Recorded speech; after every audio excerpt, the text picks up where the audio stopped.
5 unsolved murder mysteries. Death comes to us all, but sometimes there are people taken prematurely at the hands of another. The next 5 cases echo just that, and the people involved died under very strange circumstances. These are 5 unsolved murder mysteries. Number 5. Atlas Vampire. Known as one of Sweden's most well-chronicled murder mysteries, the Atlas Vampire has baffled people for many years. Atlas is a small neighborhood in Sweden. Back in the 1930s, it was dotted with various apartment complexes that had small rooms. In one of the apartments lived a 32-year-old sex worker named Lilly Lindström. She was known as the call girl by her neighbors, not because of her profession, but simply because she was the only one who had a phone line. See, Minnie was in the same profession and lived directly below her, so the two became friends.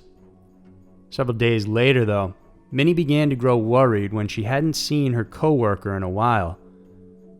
Concerned, she called authorities and asked them to do a welfare check, and when they did, what they found shocked them.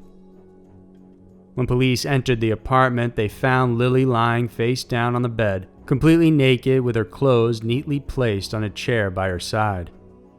She had died from receiving multiple blows to the head with some sort of blunt object, and appeared she was killed 2 to 3 days prior. A used condom was found on her backside, and the most unnerving discovery of all was that while the room was relatively clean, nearly all of Lily's blood had been drained from her body. They couldn't find an obvious explanation for this. One clue did lead to a chilling conclusion, though, as police found a blood-soaked ladle in the room. They then realized it was likely the killer had used the spoon to drink her blood. Police rounded up Lily's usual clients, but no one was named as a suspect.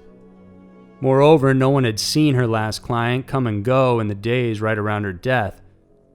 Despite the countless DNA evidence left in the room during the time, there was no way to test that out. Since this was the only murder in the area around that time, it doesn't appear to be the work of a serial killer. The methodical and sadistic nature would also make it seem like it wasn't a crime of passion. All this makes the murder all that more intriguing, because you would have to wonder who would do such a brutal thing. Today, the case is still technically open, and the Swedish Police Museum have placed some evidence of the case on display for anyone interested in reviewing the case themselves. Number 4. The Frankford Slasher. From 1985 to 1990, Frankfurt, Philadelphia was haunted by a serial killer. Dubbed the Frankford Slasher, this murderer would go on to kill and sexually assault 8 women during his 5-year crime spree. Helen Patton was a 55-year-old who lived in Bucks County, Pennsylvania, and she was the first victim whose body was discovered on August 19, 1985.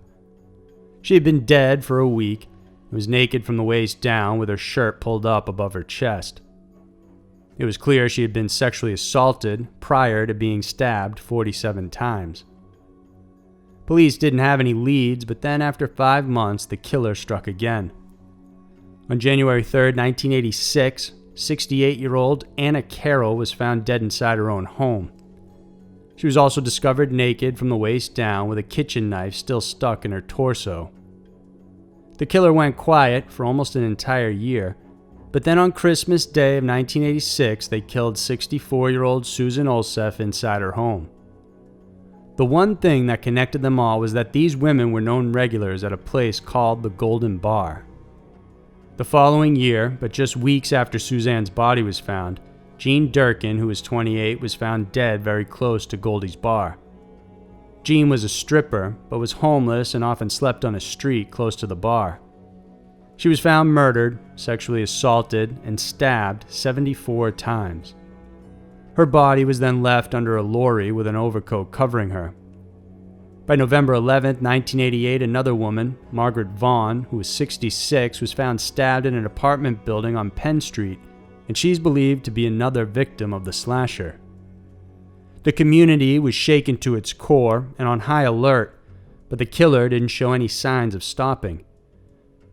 Teresa Sciortini, who was 30, was found completely butchered inside her home on January 19, 1989.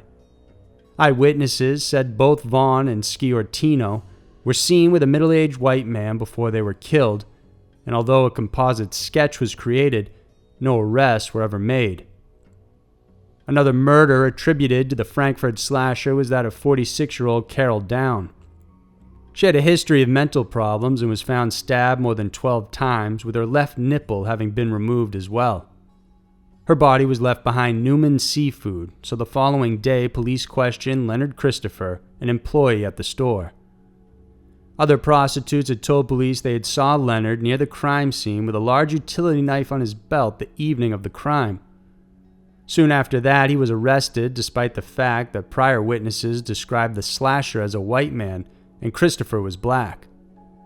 There was little evidence against him aside from the eyewitness testimony, but nevertheless, he was convicted for the murder of Carol and sentenced to life in prison.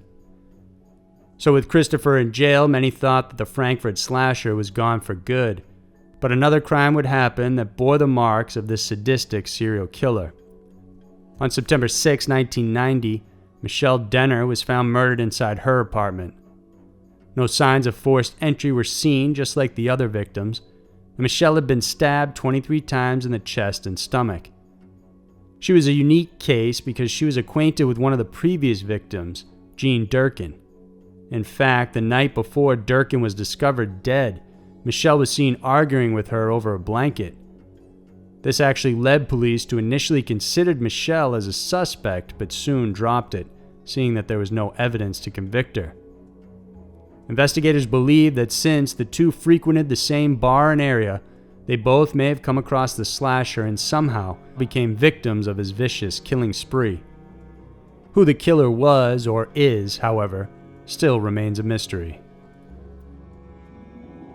Number 3. Ricky McCormick. When police found Ricky McCormick's body, it was so badly decomposed that his fingers had fallen off. Despite being missing for only 3 days, his body was in such bad condition that it was tough for police to even find out who the man was. He was found wearing blue jeans and a white shirt. His lifeless body had been left at a notorious dumping ground in the rural cornfields of St. Charles County, just 20 minutes from downtown St. Louis.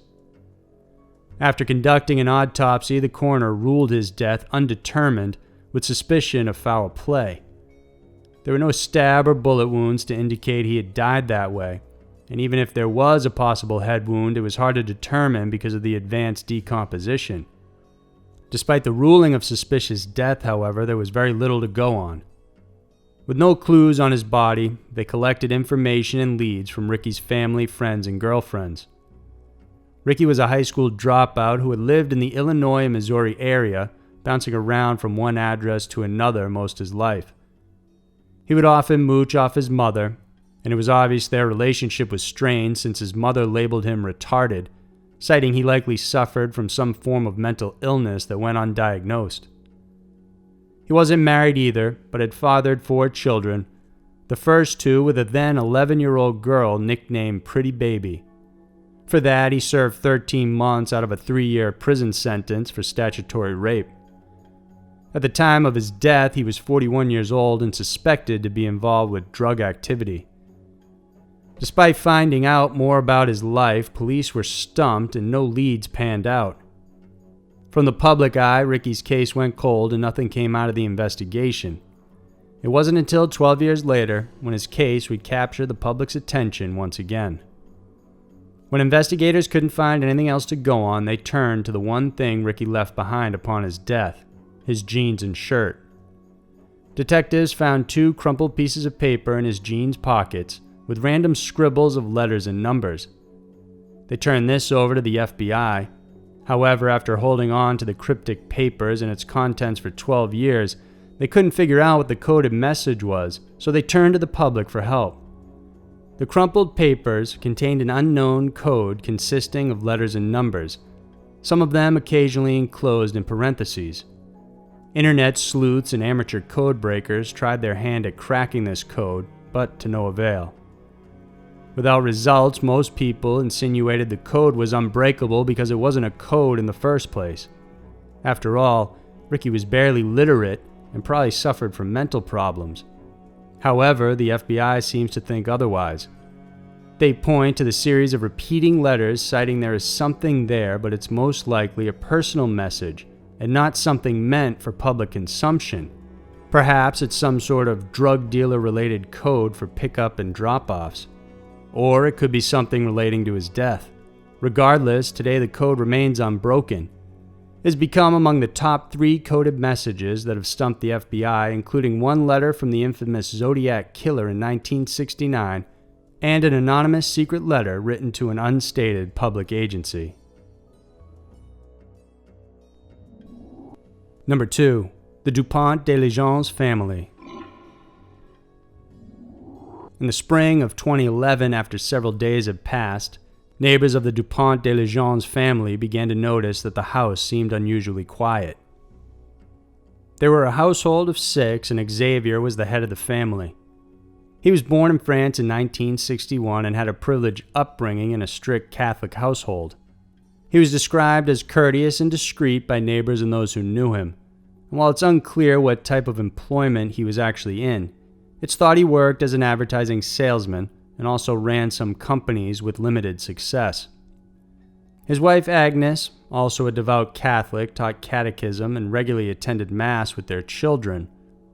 Their oldest son Arthur was 20 years old and worked as a waiter while studying IT. Their 3 other children were 18-year-old Thomas, who was a gifted musician, 16-year-old Anne, and 13-year-old Benoit, who were both still in school. After concerned neighbors and friends phoned police about failing to make any contact with any members of the family, investigators headed out to the property.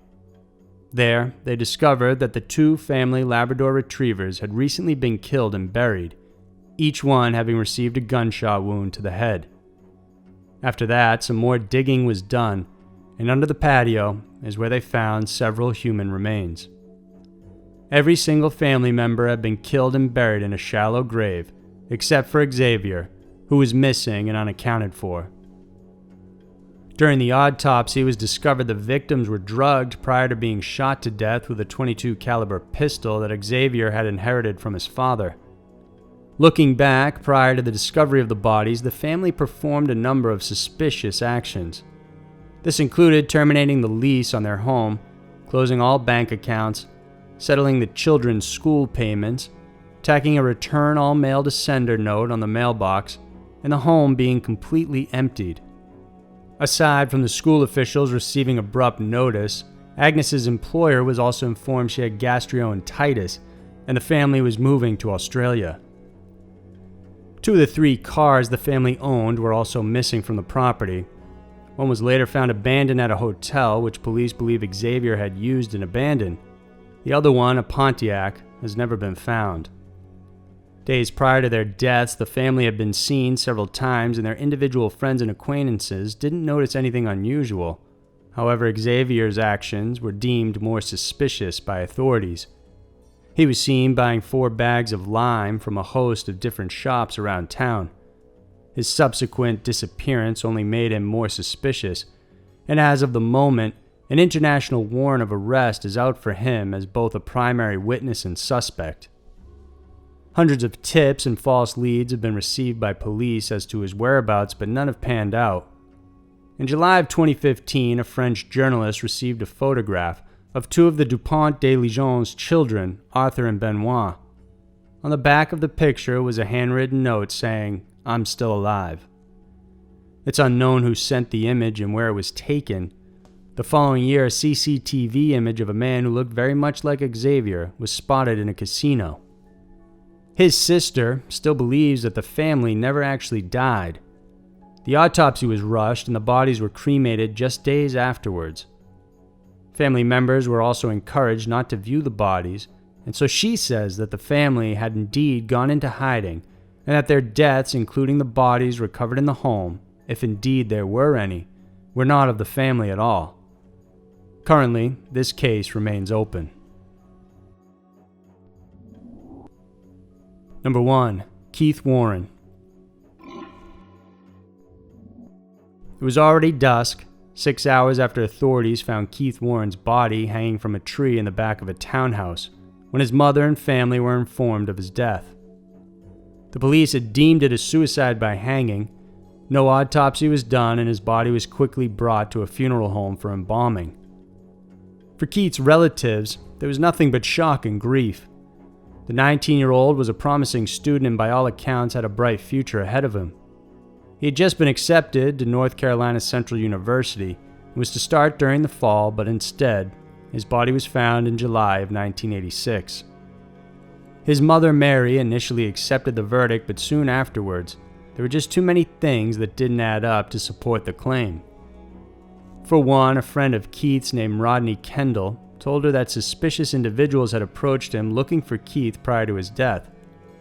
These were a group of black males that he didn't know and believed Keith didn't know either. In another instance, Rodney ran into Mark Finley, Keith's high school friend, and he relates that Finley seemed to be urgently looking for Keith. Several weeks after the boy's death, Mary decided to ask Rodney to lead her to where they found Keith's body. To her surprise, the tree where he was found was cut down. She later found out that it was the police that took it down and brought it in as evidence, despite the fact that they listed the cause of death to be a suicide.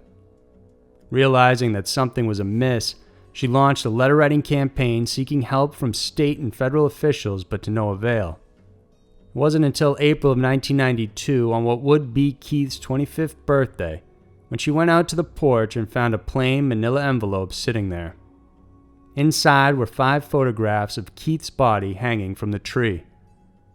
She forced herself to look them over and noticed that he was wearing clothes far too big for him, and most telling, he was wearing white sneakers. The clothing returned to her were Keith's jacket and brown boots, which police said were found close to his body, although they weren't shown in the photos. Now, completely untrusting of the police, Mary hired a private investigator who discovered the pictures were indeed copies of official crime scene photos taken by the police, but they had no idea who sent them to Mary. The PI also noted that Keith's shirt had leaves stuck to it, suggesting he was lying down on the ground before being hoisted up. Obviously not something one could do if they were committing suicide. This also backed up the complicated path the rope had taken, because the tree from where his body was found was small and not enough to hold his weight, so the rope's end was actually tied to a much larger tree. Keith's body was then exhumed at the insistence of the family. They hired a private pathologist to examine it and discovered that his body contained lethal amounts of toxic chemicals often found in solvents and glue. According to the pathologist, these levels inside his body would have rendered him dead, thus having the possibility of suicide completely ruled out. Regardless of the findings, there are still no concrete answers as to who or why Keith Warren was killed. The one person who possibly knew something, Keith's friend Mark, would soon take that secret to his grave. When Mary received the photographs, there was a little note inside that said, "Don't worry, Mark Finley will be next." 2 months later, Mark called Mary and said he missed Keith and that he would drop by because he needed to unload. But unfortunately, soon after, he died. Mark had struck a curb and was thrown from his bike. And while this could possibly be an accident, it still doesn't explain why anyone would threaten him, and so we don't know what kind of information he had about Keith's death. The case itself is officially closed, but still, nagging questions continue to haunt the family and those who know of the case. So there were 5 unsolved murder mysteries. Sometimes people are taken from this life all too soon, which is hard to deal with. When we don't know who took them or why, it becomes utterly unbearable for those closest to them. If you like this video, then please hit the notification bell so that every week you'll know when we post a new video for you to check out. Thanks for watching, and I'll see you next week.